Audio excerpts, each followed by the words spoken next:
as we've been visiting with candidates throughout this election season. And joining us to discuss his campaign for Justice of the Peace, Precinct 2, joining us on the phones this morning, Mark Meurer joining us on the phones, Republican candidate for Justice of the Peace in Precinct 2. Mark, good morning. How are you? Good morning. Thank you for having me on the show this morning. Yeah, absolutely. Great to visit with you. Mark, tell folks a little bit about yourself and why you decided to run for Justice of the Peace in Precinct 2. Well, I'm an old country boy from West Texas out here in Slayton, born and raised in this area. So Lubbock County has been a big part of our home for many, many years. And wife works at Texas Tech University. Daughter works at Texas Tech University. I've got two boys. They're on the Lubbock Fire Department. So we've got roots right here in this area. Excited about being part of the JP race. The reason why we're running is I'm committed to serving a life of service to people and to help people in the area of their life. And Justice of the Peace is a natural progression for me to take. We have spent 20-something years in the financial services industry, working on the security side and the insurance side. In the last many, many years, working a lot with compliance in the security side of that industry as an office of supervisory jurisdiction, taking care of the business and the changes in the climate and up and downs in the market at that time. And so we've moved on, and for several years now, after we retired from that industry in 2006, we started helping at Mercy Retreat Center in Slayton, Texas, where the Walk to Emmaus is held here. There's Acts retreats held here. It's owned by the Catholic Diocese.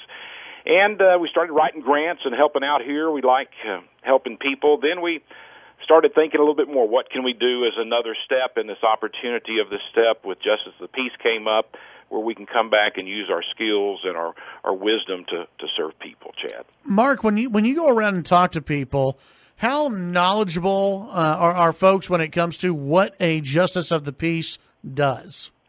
They're not real knowledgeable, not unless they've been in that court. And I find it really interesting about it. It is the people's court.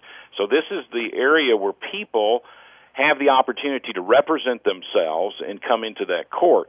Now, as far as the information of what the Justice of the Peace does, explaining to them, the first thing we help them understand, we take care of civil cases of $10,000 or less.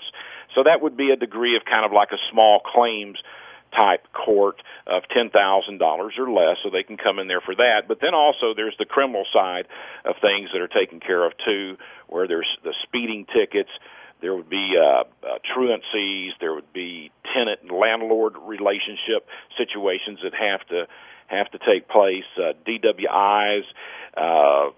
There would be enforcement of the laws around property zoning type laws around properties. So you start telling them, they're like, oh, so you're the guy who, if I get a ticket and I don't know what to do with it and I don't think I deserve that ticket, I'd come see you. And I said, yes, if you're in Precinct 2, you'd come see me. If it's like a county-wide type thing through the DPS or the Sheriff's Department, or if you're one of the other jurisdictions in the county. Well, and when you go around, this is you've got a couple of opponents, I believe, in this race, and what do you tell folks when they're looking for separation, when they're looking for a reason to vote for you? What is that reason?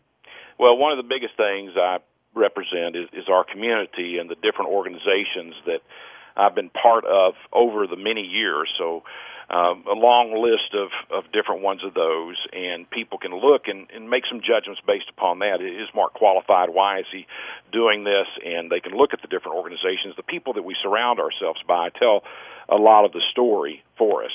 Well, in Justice of the Peace, this is a position that you do not have to be an attorney.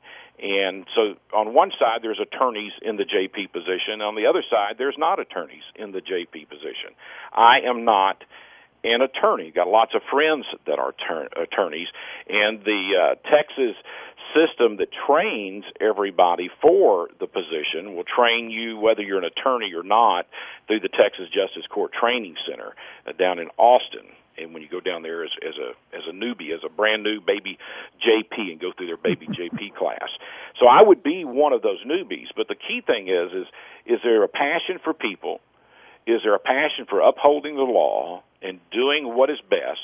Can you adjust according to the times? Technology is coming into the picture a lot. And so the JP court here locally, I'm sure it's going to be adjusting more and more with technology over the next 4, 8, 12 years. And can a person handle those situations? Yes, we can. My background from the securities and investment side of the industry, working with compliance, where you work constantly working with conflicts and resolutions, trying to solve the problems and keeping things intact like they're supposed to be intact, working with the representatives, working with customers as there are situations that arise. That's where I feel I have a lot of training and skills and mindset from. Mark, what's the caseload been like for JPs? Well, the JPs, I know that JP2 handles about 75 to 125 evictions per month, and the caseload is around 7,000 something per year, cases per year, depending upon what record you're looking at and pulling that information from. Speaking with Judge Doolin in his court, he had shared with me that it's about 7,000 cases per year that come through the system. Wow, that's quite a bit. But is your hope to kind of keep moving those forward and keep moving those through, so we don't see any kind of big backups? Well, I think there's probably some backup there in everybody's situation. Sure. There. A new person coming in always wants to make things better.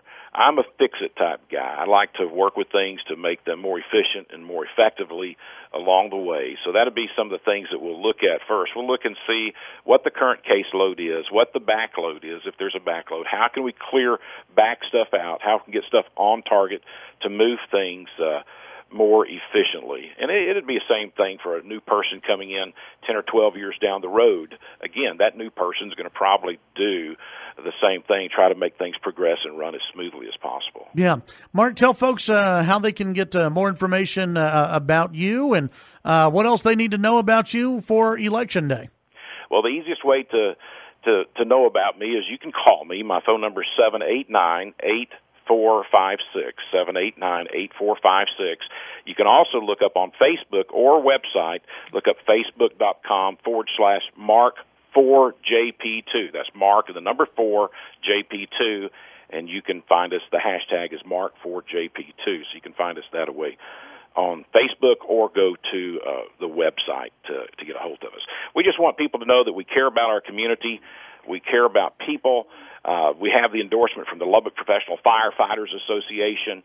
We've served on numerous committees and organizations helping reach out, like the Community Foundation of West Texas, the Catholic Foundation, the Slayton Area Endowment, Harvey House, Mercy Manna, Lubbock Lions Club. So we're involved in our community, and we want people to go out and vote. The most important thing in a race like this that's going on, where there's not a big major election with a president or governor or anything like that here, is that people need to get out and vote in the primary. A lot of people miss the primary. February 20th begins early voting through March 2nd, and then March 6th is the date of the primary. Very good. Mark, good to visit with you, and we wish you good luck. All right. Thank you for having me on the show. Y'all have a great day. Thank you. All right. That's Mark Meurer, Republican candidate for Justice of the Peace in Precinct 2. Chad Hasty Show, KFYO.